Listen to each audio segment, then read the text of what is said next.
कुशीनगर नकली नोट मामले में एक नया मोड़ सामने आया है। पकड़े गए तस्करों के पास से मिले नेपाली सिम कार्ड का भारत में इस्तेमाल होने की पुष्टि हुई है। पिछले 72 घंटों में इन नंबरों से 10 से अधिक बार फोन किया गया है।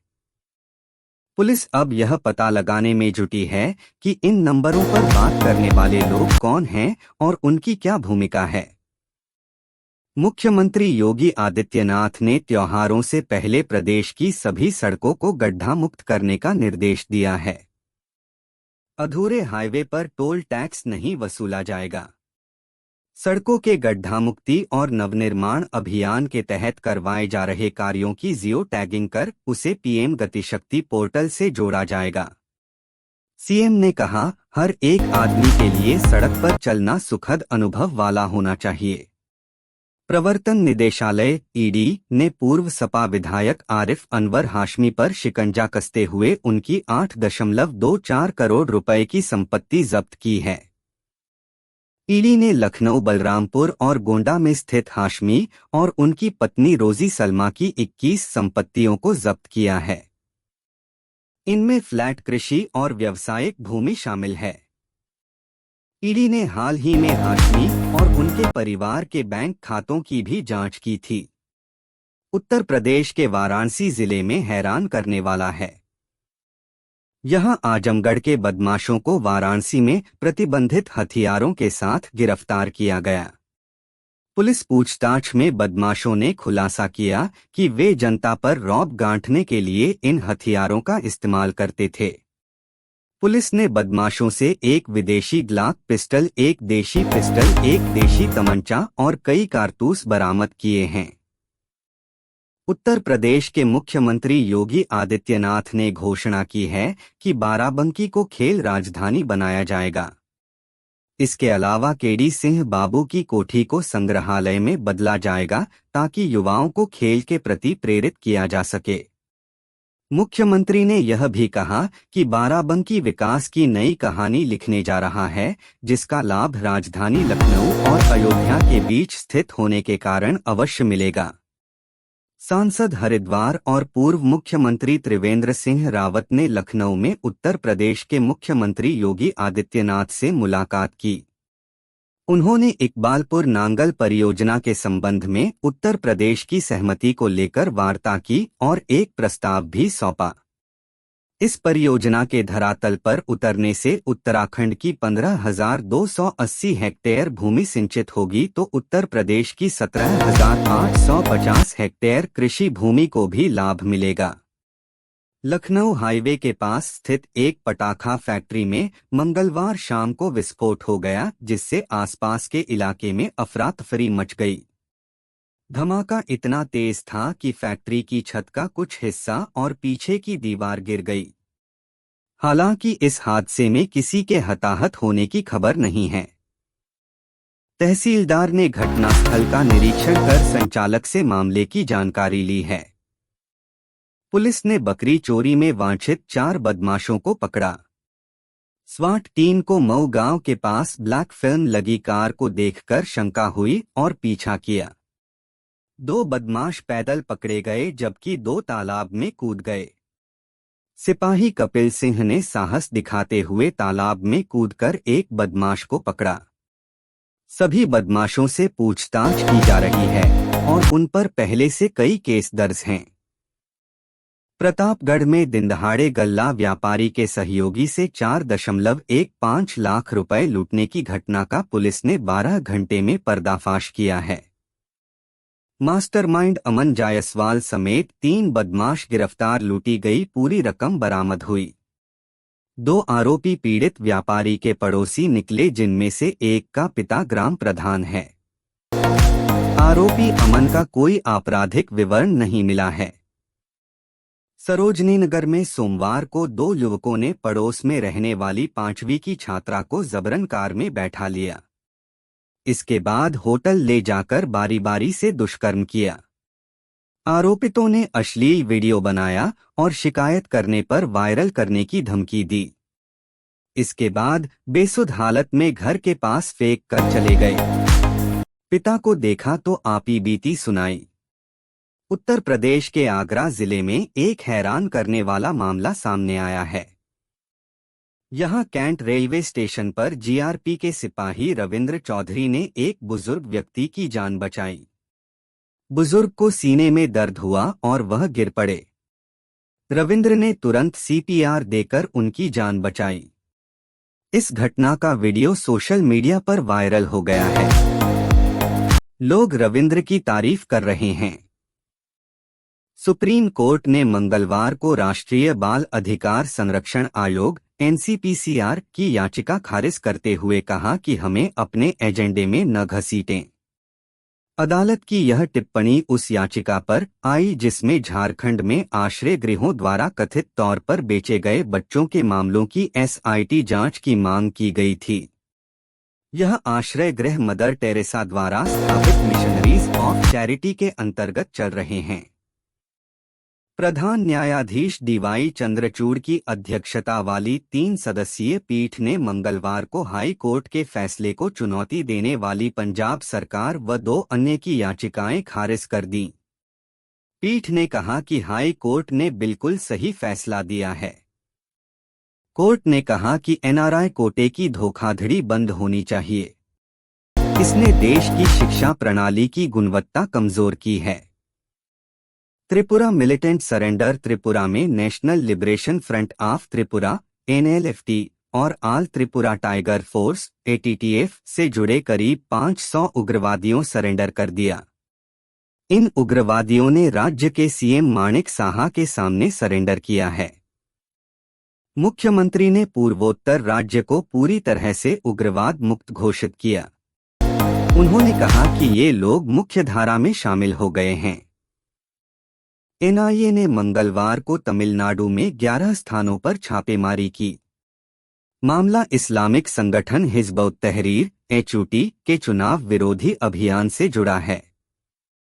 आधिकारिक बयान के मुताबिक एनआईए ने चेन्नई, तांबरम और कन्याकुमारी जिलों में 11 संदिग्धों के घरों पर छापा मारकर HUT के डिजिटल उपकरण, बेहिसाब नकदी और साहित्य समेत आपत्तिजनक सामग्री जब्त की।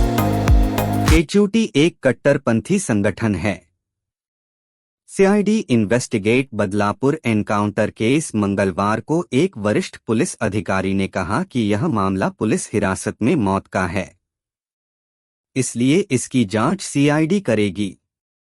पुलिस मुठभेड़ में अक्षय शिंदे की मौत के बाद उसके पिता अन्ना शिंदे ने कहा है कि उनके बेटे की हत्या की जांच होनी चाहिए।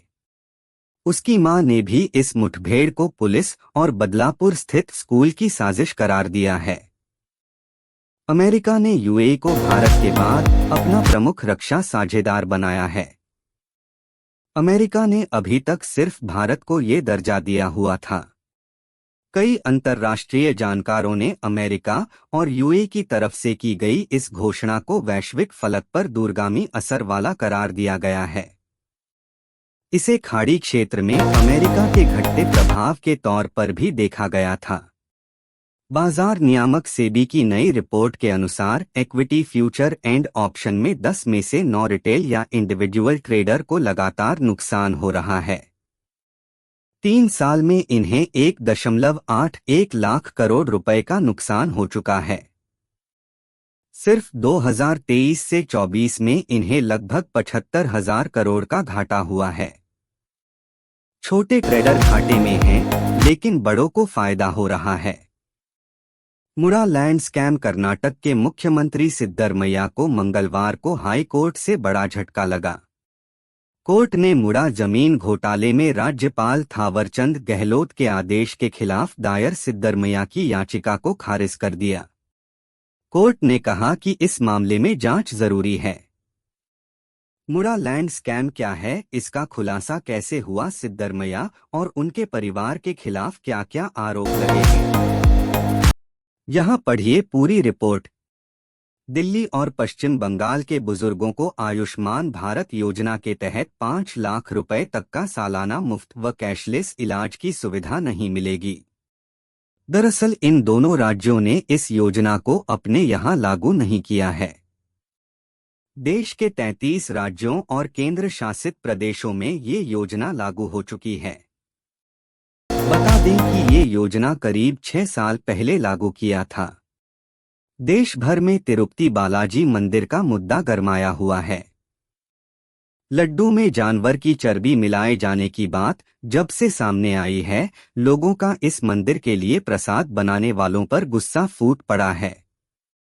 इस बीच एक नामी डायरेक्टर ने एक अन्य मंदिर के पंचामृत में मर्दों को नपुंसक बनाने वाली दवा मिलाए जाने का दावा किया है। अनुराग कश्यप बॉलीवुड के देसी डायरेक्टर माने जाते हैं। अपनी फिल्मों को भाषा और संवाद के माध्यम से देसी टच देने वाले अनुराग ने झीनी बीनी चदरिया फिल्म की बहुत तारीफ की थी। उन्होंने इस फिल्म को प्रेजेंट किया था। हाल ही में अनुराग कश्यप ने झीनी बीनी चदरिया मूवी के क्राफ्ट की तारीफों के पुल बांधे हैं। बॉलीवुड के गलियारों से एक और अच्छी खबर सामने आई है। हाल ही में किरण राव की फिल्म लापता लेडीज के ऑस्कर 2025 में भेजे जाने की बात सामने आई। अब खबर है कि रणदीप हुड्डा की फिल्म स्वातंत्र्य वीर सावरकर को भी ऑस्कर के लिए भेजा गया है।